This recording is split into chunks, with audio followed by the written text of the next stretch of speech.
Hey guys, welcome back to My Cupcake Addiction.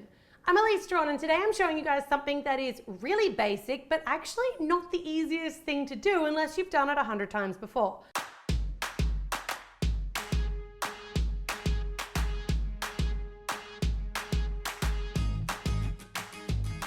I'm making this video for a friend of mine who had some trouble whipping cream.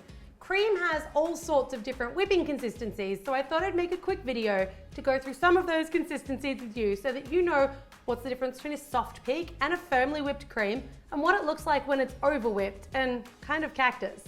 All right, you guys, this is the type of cream that we get here in Australia that I would use. I don't go for the fancy name brand. I will use any of whatever the home brands are, whatever the cheap brands are, because it's pretty much all the same thing. This is a thickened cream.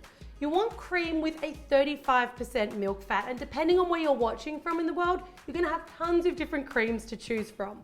You want a whipping cream or anything with a 35% milk fat, and they call this a thickened cream because it's got a little bit of gelatin added, which actually helps to keep it just that little bit thicker, but a normal whipping cream with 35% milk fat will whip in the same way.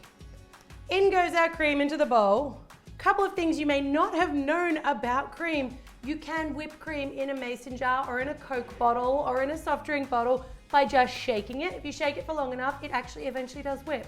I like to use an electric mixer. A hand mixer is not for me because it's like a 15-minute time investment. In its liquid form, your cream should be runny. This is great if you want to like dip strawberries in it, pour it over your apple pie, but most of us want our cream at least a little bit firm for different reasons. So let's start with Softpeaks. Electric mixer goes on.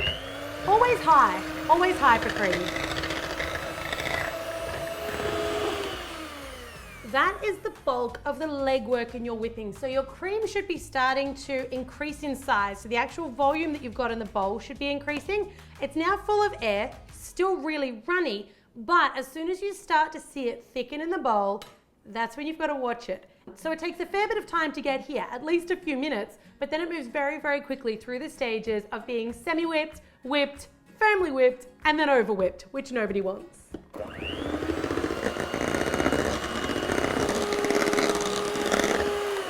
All right, you guys, this is a good semi-whipped cream. Now, to the naked eye, it doesn't actually look like it's really whipped at all. It still falls off the spoon, but it's thick and it's definitely a lot more viscous than that first cream that we had. The reason they use semi-whipped cream is because you want to put it through something else. So maybe a no-bake cheesecake, maybe a no-churn ice cream. If you want to fold that cream through another mixture, you whip it to here because just the act of folding and mixing this cream gets it to that whipped stage. So once it's already whipped, you go folding it through something else and it overwhips and it splits. This is what we mean when we say a semi-whipped cream. Thick, but still falls off the spoon. Next stage. If you're unsure here, slow the beaters down. I've been going full pelt on the beaters the whole time. You can slow them down if you want things to move just a little bit slower from this point. I won't, I'll keep mine going full. All right, what was that, another 15 seconds? This is your Softpeak stage. So you can see the beaters are now leaving their own marks in the cream, and that's the first indication that your cream is ready to kind of hold up under its own weight. You'll start to get those beater marks in there, and as you drag the beater back, it will leave them in the cream. This is a lovely Softpeak, softly whipped cream. It's really nice for dolloping on pretty much anything. Still okay to fold through a mixture. So if you've gotten to this stage with a cheesecake, you can still fold it through, but just fold gently. Don't be too vigorous with your mixing motion because it's pretty close to being whipped. Next stage.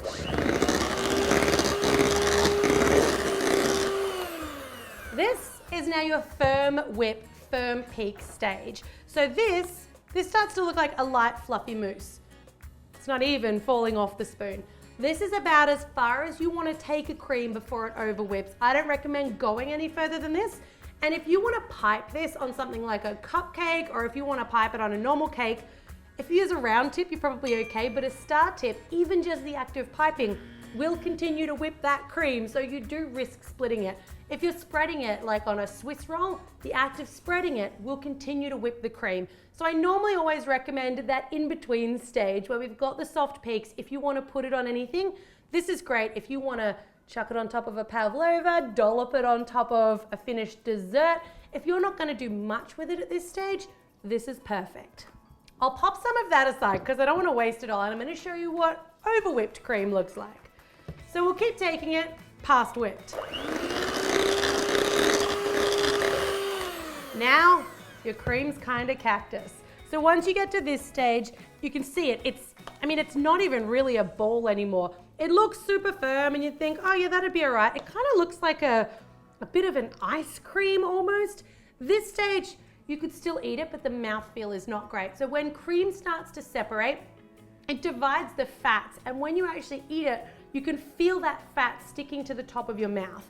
You can also taste like little tiny grains or granules in it, and if you keep whipping cream, you actually get butter.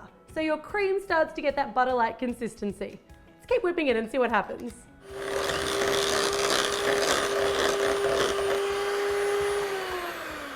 All right, we are well on our way to making butter now. So it looks like cottage cheese. This cream has had it.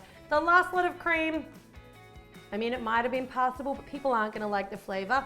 This whip, this is where you want it. You want it to still have a little bit of its own kind of mind. So if you give it a little shake, it'll swirl around, but it's nice and firm. You can still add it to your cakes. You can still add it to your desserts. Anywhere from Semiwhipped to Softpeaks is fine for folding through other recipes, so mixing with something else. And this guy, or the Softpeaks, is good for piping or spreading. Just be cautious of how much piping or spreading you're gonna do. Let's take this and pop it on some cupcakes. All right, I'm gonna pop my cream into a piping bag, and I'm gonna use a star tip. I'm confident that I'm gonna pipe very gently and very slowly so that I don't cause too much additional whipping here, but I wanna show you guys what it looks like piped on top of a cupcake.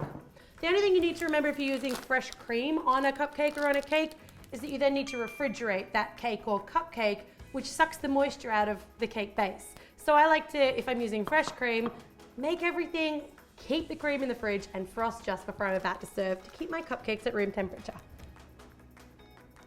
Fresh cream cupcakes. All right, you can see here, this here is a really great example of cream that's been really well whipped, being pushed through a star piping tip. You can see there it's just starting to over whip.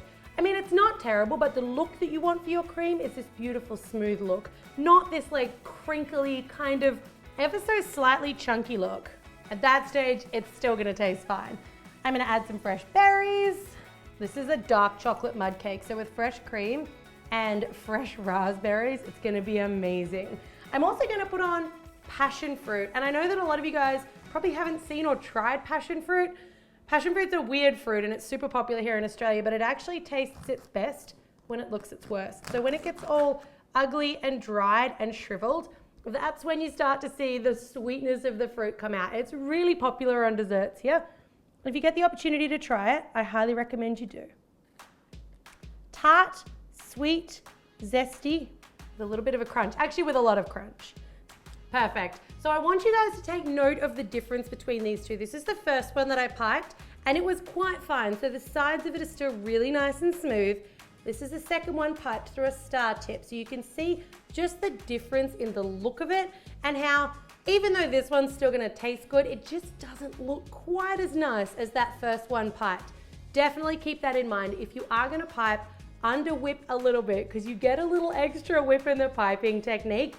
If you're gonna add it to something, keep it at those first two stages. If you're gonna pipe it on something, go for an open round tip if you do wanna just be a little more gentle on it, because the star is kind of rough on your cream. If this video has helped you, I'd love it if you left me a comment down below. If you'd like to see more just tips like this, also let me know. I feel like I'm always telling you guys to softly peak or semi-whip things, but it might be helpful having a video that actually explains what that is. Make sure you subscribe to the channel for new videos every week, you guys. And as always, thanks very much for watching. Oh, I'm also giving away 3 Mac laptops. So if you haven't already entered, you gotta be a subscriber, hit the notification bell, and apply on the Sweet Squad at the MyCupcakeAddiction.com website. Good luck, you guys. Bye.